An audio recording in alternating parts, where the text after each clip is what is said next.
Sir में भी बाल सफेद हो तो दर्द कितना होता है? बिल्कुल नहीं होता। क्या बात कर रहे हो? सफेद बाल से दुख नहीं होता। हमने तो ऐसे बहुत सारे लोगों को देखा है जो आईने के सामने खड़े होकर एक एक सफेद बाल को तोड़ते हुए देखते हैं, छांटते हैं, कोई दुख नहीं है। और खाम-खा में हमने उसको दुख का कारण समझ रखा है। और चेहरा काला हो तो कितना दुख होता है, चेहरा काला हो तो दुख होता है, और बाल सफेद हो तो दुख नजर आता है। लेकिन भाई ये बाल की सफेदी की वजह से दुख नहीं है, ये बाल सफेद क्यों हो गए, ये जो चिंता है वो दुख का कारण है। समझ में आई ये बात? सफेद बालों से दर्द नहीं होता, उनसे तकलीफ नहीं होती। तकलीफ और दुख का कारण आचार्य कुंद स्वामी कह रहे हैं ये आश्रव तेरे दुख का कारण है, ये राग मोह परिणाम तेरे दुख का कारण है। मूल गाथा हम पढ़ते हैं, पिछले बहुत दिनों से चर्चा चल रही है इस गाथा के संबंध में, बहुत मार्मिक टीका है और एक एक बात बहुत गंभीर कही है। रिपीट करेंगे ना गाथा।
कभी सोचा है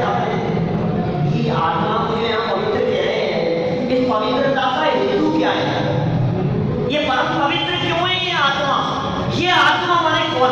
बार बार में आत्मा आत्मा की चर्चा चलती है तो ऐसा लगता है ये आत्मा, ये आत्मा, ये आत्मा और ये आत्मा, ये आत्मा और ये आत्मा। अरे ये आत्मा कोई और नहीं है, ये आत्मा मैं हूं। समझ में आ रही है बात? ये आत्मा शब्द आते ही हमारे कानों में इतने अभ्यस्त हो गए हैं कि आत्मा की चर्चा को तो बड़ा ही चर्चा समझते हैं, और यदि नाम लेकर के पुकारा जाए श्रीमंती भाई तो तुरंत कमेंट हो जाते हैं हमारी बात चल रही है। चौबटिया जी तो ऐसा लगता है कि अपनी बात चल रही है, और आत्मा की बात चल रही है। आत्मा तो सभी है यार, क्यों विलास भाई तो मैं अकेला हूं, आत्मा तो सभी है। तो आत्मा की बात हमारे को जनरल दिखाई देती है। अरे तुम अपने आप को आत्मा यदि स्वीकार कर रहे थे तो कह रहे दुनिया की कोई दुख, कोई तकलीफ, कोई संकट बचे नहीं थे इस स्वीकृति मात्र में।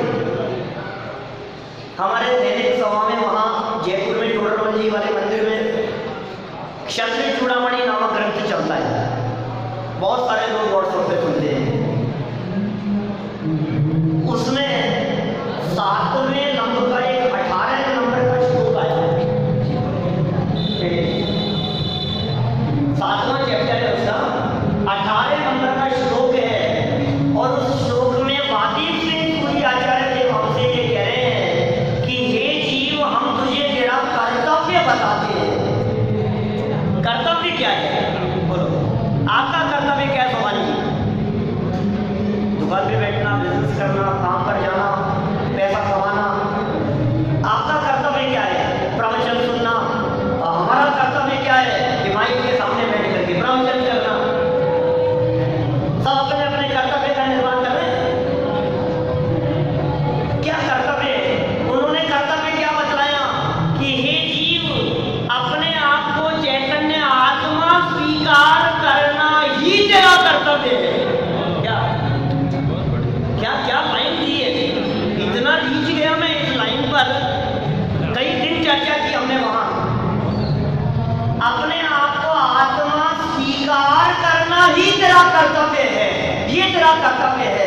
क्या कह रहे हैं भाई साहब? तू यदि अपने आप को आत्मा स्वीकार करेगा तो तेरी सारी प्रवृत्तियां, तेरे सारे काम, तेरे सारे क्रियाकलाप आत्मा के अनुसार होंगे। जो व्यक्ति अपने आप को पुरुष मानता है उसकी सारी प्रवृत्तियां पुरुषों के अनुसार होती है। जो अपने आप को महिला मानता है, सुबह उठते ही हाथ में झाड़ू आ जाती है, किचन में पहुंच जाते हैं, चाय बनाना शुरू कर देते हैं, भोजन बनाना अपना कर्तव्य नजर आने लगता है। पुरुष मानते ही पैसा कमाना अपना कर्तव्य मानने लगता है। आप अपने आप को क्या मानते हो? आपने अपने आप को क्या माना? ये जो अलग से कर दी है ना ये व्यवस्था, क्या आप अपने आप को क्या मान रहे हो और आप अपने आप को क्या मान रहे हो? विद्वान सारे ऊपर आकर के बैठे थे, क्या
इतना सा कर्तव्य करो।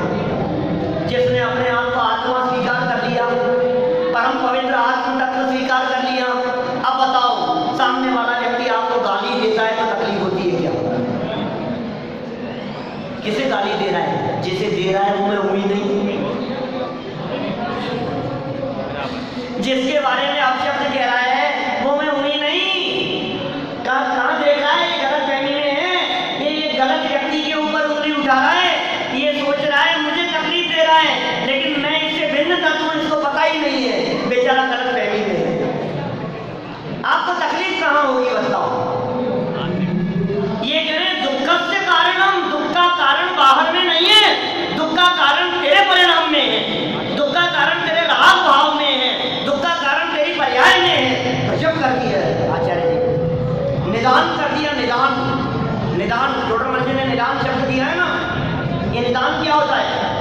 पता लग गया हमारे को, और यार मैं गलती से इसको भगा रहा था, ये दुख का कारण ही नहीं है, कारण तो यहाँ बैठा है। आप यहाँ लगी हो, दूर जाएंगे कहाँ? तकलीफ इसकी वजह से हो रही है, पीट रहे हैं उसको, क्या हो रहा है मतलब मेरे? दुख का कारण यहाँ मौजूद है, हटा रहे हैं उसको।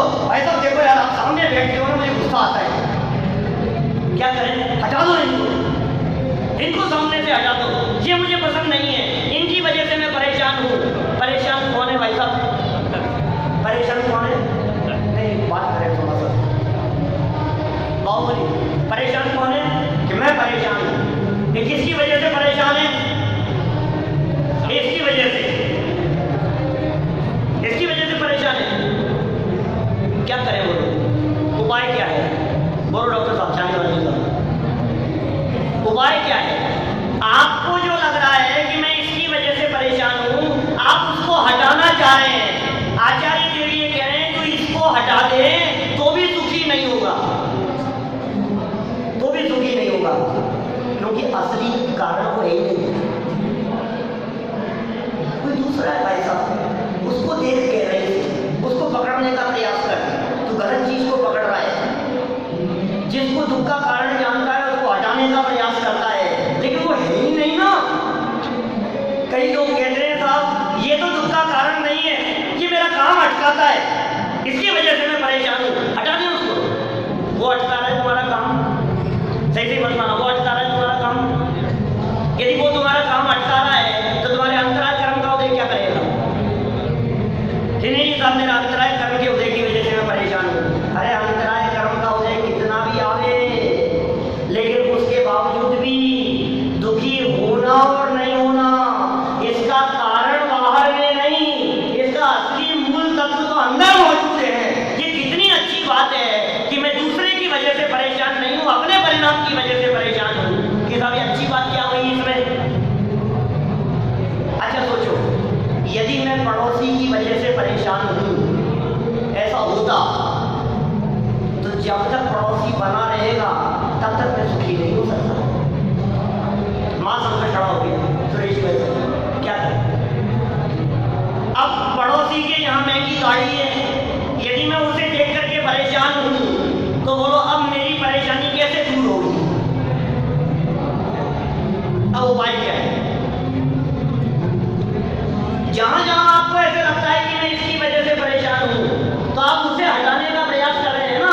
और जैसे ही पता लग गया मेरे को कि यार मैं इसकी वजह से परेशान नहीं हूं, मैं अपने राग मोह कषाय से परेशान हूं, जब दुख का कारण यहाँ है तो मुझे दूसरे की तरफ देखने की जरूरत नहीं है, अपने विकार को मैं मिटा सकूं ऐसी सामर्थ्य मेरे में है। पवित्रता को देख, अब पवित्रता मिट जाएगी। दुख का कारण बाहर में नहीं है, ये मलिन है, ये अशुचिता है, ये चर्चा करने लायक नहीं है। देखो विकारी भाव मेरे हैं, अपने में उत्पन्न हुए हैं, मेरे दुख के कारण है, उसके बावजूद आचार्य देवी ये कह रहे हैं दृष्टि देने योग्य नहीं, देखने योग्य तो तेरा परम पवित्र स्वभाव है, अंदर देख, ये देखने लायक थोड़ी ना है, चर्चा करने लायक नहीं है, बात करने लायक नहीं है। इनकी चर्चा और इनकी बात करके अपना समय बर्बाद मत कर। नहीं साहब, आखिर आपने हमें ये बताया है कि ये मेरे दुख के कारण है,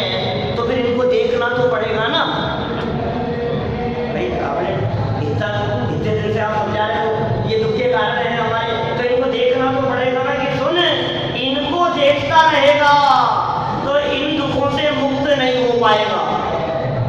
मैं यदि जी बाबू जी के शब्दों में कहूँ तो कह सकता हूँ, ये दुखों का रोना बंद कर। ऐसे उदाहरण देते थे, रोड पर चलता हुआ कोई व्यक्ति गड्ढे में गिर गया, बड़ा सा गड्ढा था, चलता चलता सड़क पर उसमें गिर गया।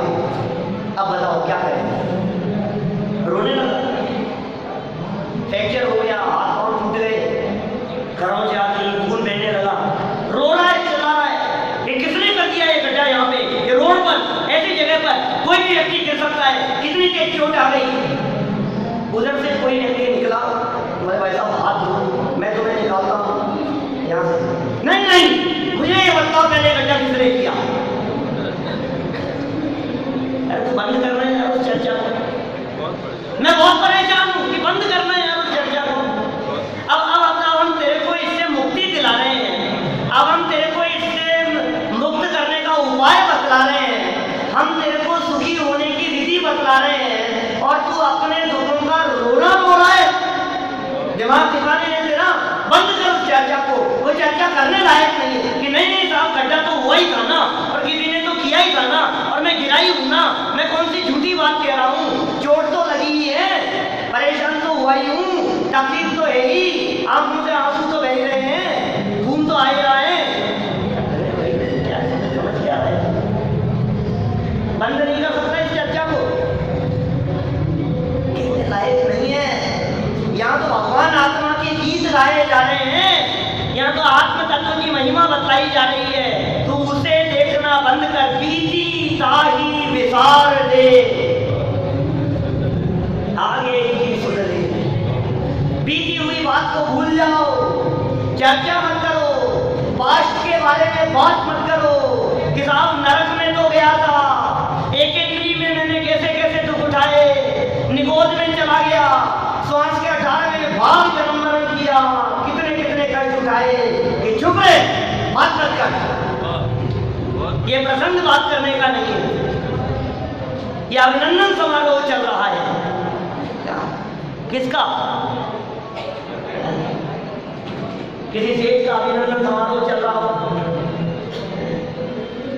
मंच पे खड़े हो, ऐसे हजारों लोगों की पब्लिक हो, गले में मालाएं डाली जा रही हो, प्रशंसा के शब्द कहे जा रहे हो, उनके गीत गाए जा रहे हो, उनकी तारीफ के फूल बांधे जा रहे हो, लोग तालियां बजा रहे हो, और ऐसे समय में भीड़ में से कोई व्यक्ति एक बात यह कहे, कह रहे अरे ये भी तो बताओ, ये पहले चने का ठेला लगाते थे, चुप रहे,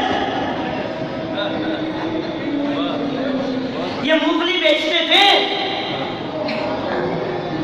ये बात भी तो बताओ। भाई साहब ये समारोह कौन सा चल रहा है, ये ऐसी बातें करने का अवसर नहीं है यहाँ। ये विवाह के प्रसंग पर मरने वालों के गीत नहीं गाए जाते, ये मंगल प्रसंग चल रहा है आज मुक्ति का उद्घाटन, प्रभु मेरे मंडप में आओ। मंगल में प्रसंग चल रहा है, तू राग को लेकर के बैठा है, तू विकार को लेकर के बैठा है, तू अशिक्षिता पवित्रता को लेकर के बैठा है। यहाँ तुझे पवित्र पदार्थ बतलाने, सड़क पर चलता हुआ एक व्यक्ति सुबह का समय था, घूमने के लिए निकला, और रोड पर जाते हुए मॉर्निंग वॉक के समय चलते चलते चलते अचानक कोई एक चमकती हुई सी चीज रेड कलर की, मानव जैसा, रूबी जैसा चमकता हुआ, सूर्य की किरण उसके ऊपर पड़ रही थी और चमकता हुआ सा दिखाई दे रहा था। झुका और झुक करके उसे उठाने का प्रयास किया। बिलाल भाई रूबी था, पान का पीप था,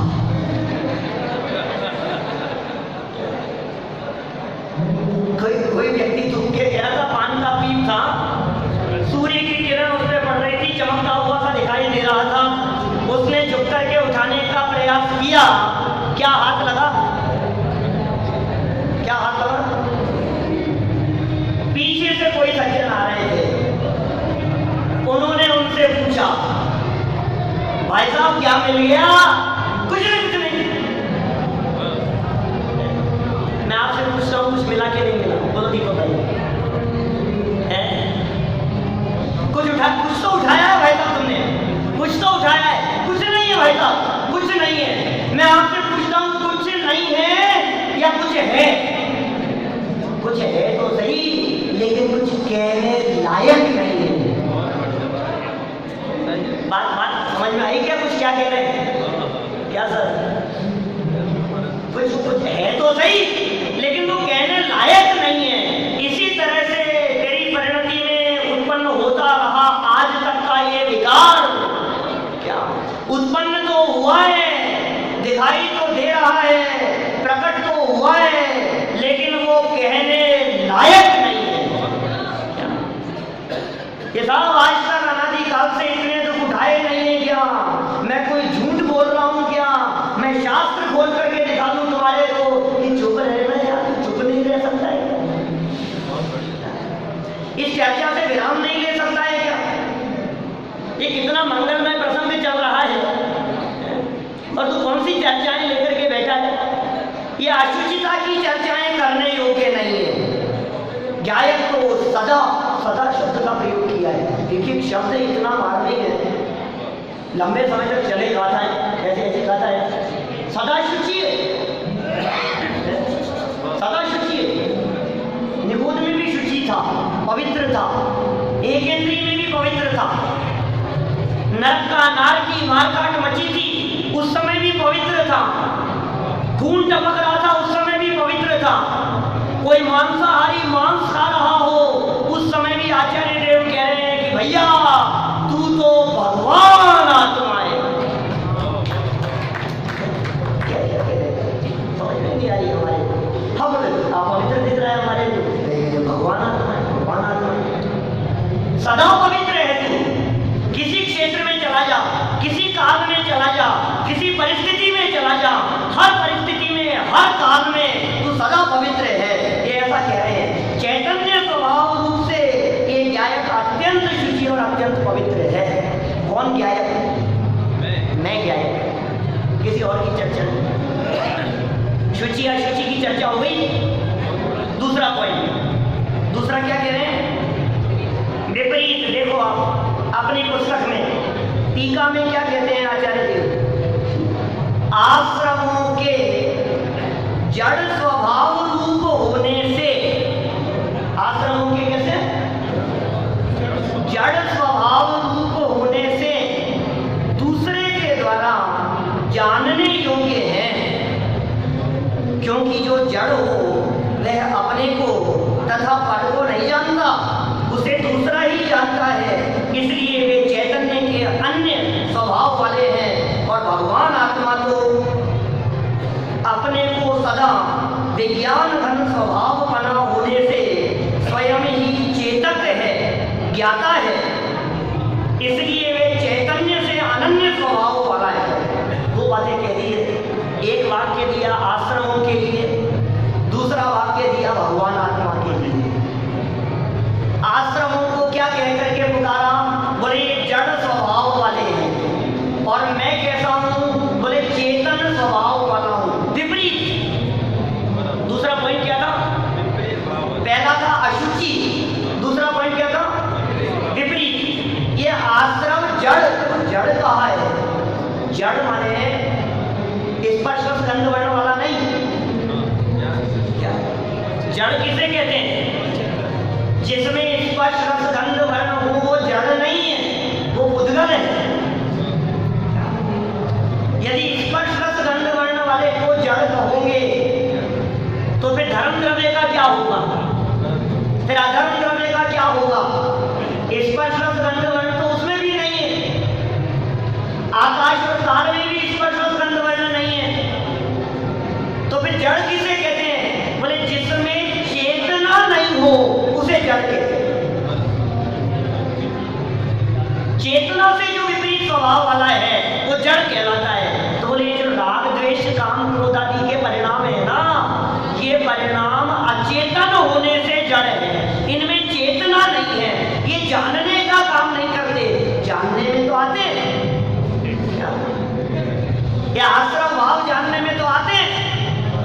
जानने में गुस्सा आ रहा है मेरे को। मुझे बताओ, क्रोध को क्रोध जानता है या नहीं? वो क्रोध जानने में आने वाला, और क्या है भगवान आत्मा जानने वाला, माने मैं जानने वाला हूं और ये जानने में आने वाले हैं। ये मेरे से विरोधी स्वभाव वाले हैं भाई साहब, ये दुश्मन की पार्टी वाले हैं, ये विपरीत स्वभाव वाले हैं। आपने समझ क्या रखा है? इनकी तरफ लक्ष्य मत करना।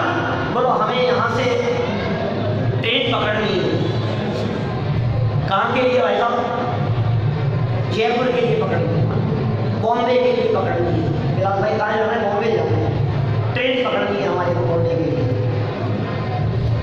बहुत ट्रैफिक, बहुत भीड़ भाड़, भागम भाग करते हुए पहुंचे, जल्दीबाजी में धक्के खाते हुए जैसे तैसे करके हम ट्रेन में चढ़े। और ट्रेन में चढ़ने पर हमारे को पता लगा कि ये जो ट्रेन है ये बम्बई की जगह चेन्नई जाएगी। अब क्या करना? बोलो भाई साहब क्या करना? आपकी दिशा है बम्बई जाने की, है ना? और ये कौन सी दिशा में जा रही है? विपरीत दिशा में जा रही है। अब क्या करना? बहुत कष्ट पाकर के तो आए हो, बड़ी मुश्किल से तो सीट मिली है, क्या अब क्या करना? नहीं पड़े, थोड़ी देर शांति से बैठे तो सही। अब इतना कष्ट पाकर क्या है मुन्ना भाई, तो थोड़ी देर बैठे भी नहीं। अरे यार चैन की सांस तो लेने दे, थोड़ी देर बैठने तो दे। अरे ये विपरीत है, गलत दिशा में जा रही है, उल्टी दिशा में जा रहा है तू।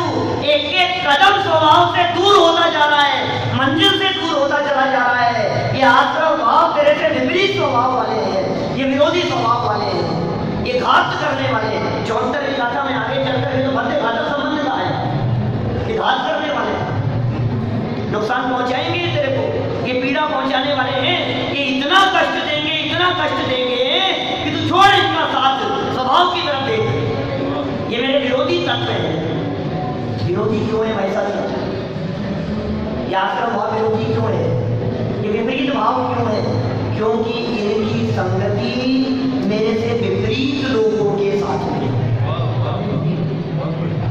पैदा तो यहाँ हुए, पैदा यहाँ हुए, साथ किसका देते? रागादि भाव, रागादि भाव पैदा तो इधर हुए हैं, और लक्ष्य किसका कर रहे हैं? लक्ष्य विरोधी का कर रहे हैं, लक्ष्य पुस्तक का कर रहे हैं, लक्ष्य परद्रव्य का कर रहे हैं, लक्ष्य संयोगों का कर रहे हैं। ये विरोधी के साथ में जाकर के मिल गया है। इसलिए अपने घर में पैदा होता हुआ भी अपना नहीं है, अपना नुकसान पहुंचाने वाला है। रावण बहुत योजनाएं बनाता था, क्या किसके लिए? राम की सेना पर विजय प्राप्त करने के लिए। लक्ष्मण की सेना मान लो, लक्ष्मण राजा बने ना, फिर नारायण हुए। लक्ष्मण राम की सेना पर विजय प्राप्त करने के लिए रोजाना नई नई तरह की योजनाएं बनाता था, और युद्ध क्षेत्र में जाते थे और योजना फेल। क्या चक्कर है? इनको कैसे पता लग गया? क्या चक्कर है? कोई ना कोई तो है ऐसा। क्या करें? बोलो कि सुन, कोई और नहीं है कि आप सीक्रेट मीटिंग बुलाएंगे जिसमें कोई दूसरे नहीं हो, ऐसी योजना बनाएंगे कि अब तो जीतेंगे हम, और फिर सीक्रेट अपने फैमिली वाले लोगों को बुला करके योजना बनाई, और फिर रामचंद्र जी की सेना में पता लग गई सारी बात। ये क्या हुआ? घर का वेदी, अरे भाई कोई दूसरा नहीं है, तेरे घर में छिप करके बैठा है। कौन? कि जो तेरे घर में पैदा हुआ है वो तेरा साथ देने वाला नहीं है, तेरे दुश्मन का साथ देने वाला है, उसे पहचान। ये आश्रम भाव ये तेरा साथ देने वाले नहीं है। कि नहीं साहब, आप क्या बात कर रहे हो? कभी कभी हम ऐसी बात कहते हैं, आपको पता है इस विद्यार्थी की कृपा, इस विद्यार्थी का उपकार संजय जी, तो मैंने समझे तो पता नहीं हमारे को, लेकिन इस विद्यार्थी का इतना बड़ा उपकार है कि नरक में भी यदि मैं रहा ना तो बेचारे ने मेरा साथ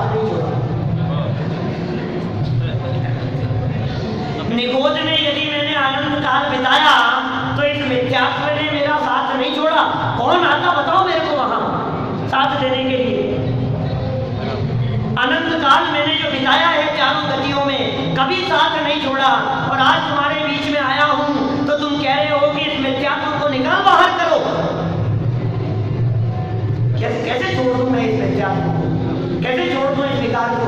तो आचार्य देव कहते हैं कि मूर्ख, हम तुझे क्या बताएं, इसने तेरा साथ नहीं छोड़ा या इसके साथ की वजह से तुझे चतुर्गति परिभ्रमण करना पड़ा। तू कह रहा है नरक निगोद में मिथ्यात्व ने साथ नहीं छोड़ा, और हम कह रहे हैं मिथ्यात्व के साथ की वजह से तुझे नरक निगोद के डगर की ठोकरें खाना पड़ा। क्या? तो निर्णय तो कर एक बार, तूने जिसका साथ पकड़ रखा है, ये साथ तुझे तकलीफ देने वाला है, ये घातक है तेरे लिए, ये विपरीत स्वभाव वाला है, ये आत्मा से विपरीत स्वभाव वाला है, ये चेतन से विरुद्ध स्वभाव वाला है। और आत्मा कैसा है? आत्मा कैसा है? कि साहब पैदा तो अपने में ही हुए हैं ना, कुछ भी होता, घर में पैदा हुआ बच्चा अपना ही तो है, कि घर में पैदा हुआ बच्चा तो अपना है, लेकिन घर में पैदा हुए चूहों की गिनती कौन करता है? क्या? ज्ञान तेरा सुपुत्र है और रागादि विकार सुपुत्र है। ये रागादि विकार ये पैदा हुए हैं यहाँ, माल खाएंगे तेरा क्या, और उसे खुद भी मचाएंगे और घर का नुकसान भी करेंगे। बोलो, आपके फैमिली मेंबर्स की लिस्ट में निपुण भाई कितने चूहे हैं? साहब अपने घर में तो पैदा हुए। बोलो प्रमोद भाई, अपने घर में पैदा होने वाले चूहे अपने नहीं है कि नहीं है, वो नुकसान पहुंचाने वाले हैं। ये रागादि भाव आत्मा में पैदा होने पर भी आत्मा को नुकसान पहुंचाने वाले हैं। लेकिन एक बात ध्यान रखना, ये चूहे तब तक ही नुकसान पहुंचाते हैं जब तक तेरा ध्यान चूहे की तरफ नहीं जाता। तूने निकाल दी, तू थोड़ा सा जागृत हो गया, तू थोड़ा सा सचेत हो गया, तो फिर इनकी हिम्मत नहीं है उत्पाद बचाने की, और तू असावधान रहा तो तेरे थाली में पड़ी हुई रोटी को छीन के भाग जाए। चूहे हैं क्या आप लोगों के घर में? घरों में चूहे होते हैं, आपके भी होते, उधर भी चूहे, उधर भी होते, अमेरिका में भी। क्या बात कर रहे हैं? अमेरिका के चूहे ऐसे बदमाश नहीं होते होंगे।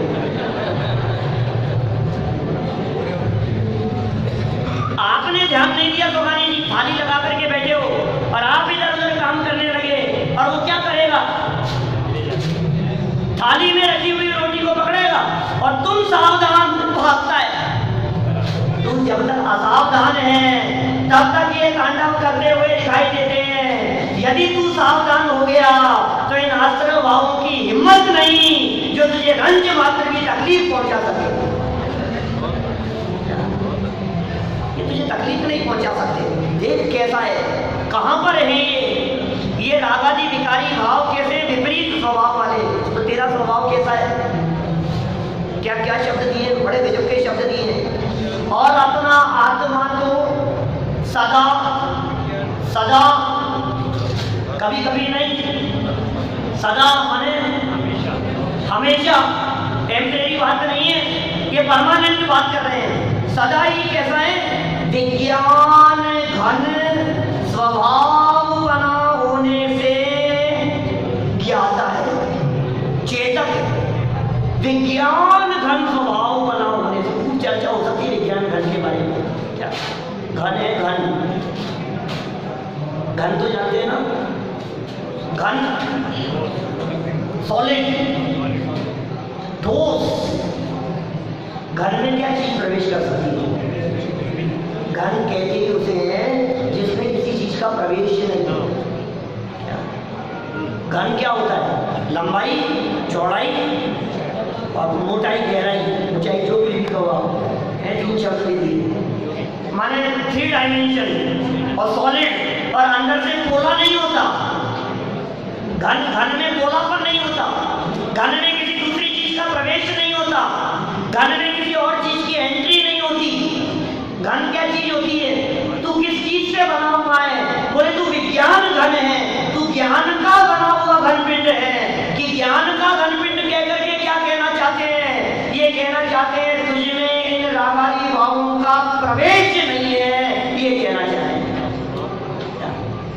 ऊपर ऊपर लौटते हैं भाई साहब, ऊपर ऊपर लौटते हैं। ये राधादी भाव, एक लोटा है, उस लोटे के ऊपर हमने घन को मारा तो क्या होगा? घन में लोटा था, उसके ऊपर घन को मारा तो क्या होगा? घन में चल जाएगा पक्का। अब उल्टा करो, घन को रखो और उसके ऊपर लोटा मारो, अब क्या होगा? घन रखा हमने और लोटा मारा ऊपर से तो क्या होगा चिराग? घन पिचकेगा ना अब तो? नहीं, लोटा ही पिचकेगा। घन इतना सॉलिड है। अच्छा कीट हो घन में तो जाएगी कि नहीं जाएगी? नहीं जाएगी। ये विज्ञान घन है जिसमें प्रवेश नहीं होता किसी चीज का। तो रोग और बीमारियों को लेकर के बैठा है कि रोग और बीमारियां तो छोड़, राग का जहां प्रवेश नहीं है ये क्या है? भगवान आत्मा ऐसा है। इसको चमत्कार दिखते हैं, सारे दुनिया भर में चमत्कार दिखाई देते हैं, इसे ऐसा लगता है भाई साहब यार आपको पता है महीने भर से कैंसर था और इलाज नहीं कराने की रखी की हमने, और अचानक क्या हुआ? एकदम देखा तो कैंसर साफ, चमत्कार हो गया भाई साहब, चमत्कार हो गया। सारे शरीर में कुष्ठ रोग था और ये कुष्ठ रोग दूर हो गया एकदम अचानक, चमत्कार हो गया। इसको चमत्कार दिखाई देता है। और हमारे गुरुदेव ये कहते हैं कि सुन, ये रोग दूर हो जाने में चमत्कार नहीं है, रोग के काल में रोग को दूर करने का विकल्प नहीं आना चमत्कार है। तो ये कहां चमत्कार दिखाई देता है? ये विकल्प खड़ा नहीं होता क्योंकि ये रोग मुझ में नहीं है। अरे रोग तो छोड़, ये राग मुझ में नहीं है, ये विकार मुझ में नहीं है। No entry for any other game. जगत के किसी गेय पदार्थ की मेरे में एंट्री नहीं है। Waterproof, fireproof, airproof, हर तरह से सॉलिड तत्व हूं मैं, किसी चीज का प्रवेश नहीं है मेरे में। अब किस बात की तकलीफ है? उड़ा दे तब मेरे घन हूं मैं, घन क्या गोली लग जाएगी मेरे को, तलवार से काट देगा कोई, जला देगा कोई मेरे को। अरे घन हूं मैं, घन, ये विज्ञान घन हूं मैं। घन कहते ही उसे जिसके ऊपर कोई संकट नहीं आते। अरे घन जिसके माथे पर पड़े संकट तो उसके ऊपर आता है। ये आश्रमों को मिटाने के लिए इधर तो आश्रम ढीले बोले और बोले इधर कौन है? बोले ये घन है। बोले किसके माथे पर पड़ने वाला है? बोले मिथ्यात्व के माथे पर पड़ने वाला है। बताओ इसका क्या होगा? तुम्हें मिथ्यात्व ताकतवर नजर आता है? तुम्हें मिथ्यात्व बहुत सॉलिड नजर आता है, बहुत पावरफुल नजर आता है? कभी कभी मैं पूछता हूँ ऐसा कि बताओ कर्मों की सेना का सबसे ताकतवर खिलाड़ी कौन, लीडर कौन? कौन है? कौन है? मिथ्यात्व सबसे ताकतवर। सुनो, मैं ये कहता हूं मिथ्यात्व मोह की सेना का सबसे कमजोर खिलाड़ी है। क्या मोह की सेना का सबसे कमजोर खिलाड़ी है। कारण क्या? क्योंकि फर्स्ट बॉल पर यदि 148 कर्म प्रकृतियों में से किसी का विकेट उड़ेगा तो सबसे पहले किसका उड़ेगा? मिथ्यात्व का उड़ने वाला है। एक समय की क्षण मात्र के लिए स्वभाव की दृष्टि ये मिथ्यात्व को धराशायी कर देने वाला है। अरे मेरे गायक में इतनी सामर्थ्य है कि जिसकी दृष्टि होने पर ये मिथ्यात्व अपनी सेना को लेकर के क्षण मात्र भी टिक न सके। अनादिकाल का मिथ्यात्व एक समय मात्र के दर्शन से अनंत काल के लिए चला जाए। इतना सामर्थ्यशाली यदि कोई है तो मैं हूं। ये स्वभाव की महिमा है, ये स्वभाव की ताकत है। हमें अपने स्वभाव की ताकत पता नहीं है, इसलिए कमजोर बना फिर रहा है। पंडित साहब का भजन है, राजेश साहब का, मोह की महिमा देखो क्या तेरे मन में समाई, तुझे अपनी ही महिमा ने आई, तुझे अपनी ही महिमा ने आई। और जिसे अपनी महिमा आ गई उसका ये मोह टिकता नहीं है। ये आचार्य अमरचंद्र स्वामी जिसके वो भगवान कोई और नहीं है, वो भगवान इस देह के बारे में विराजमान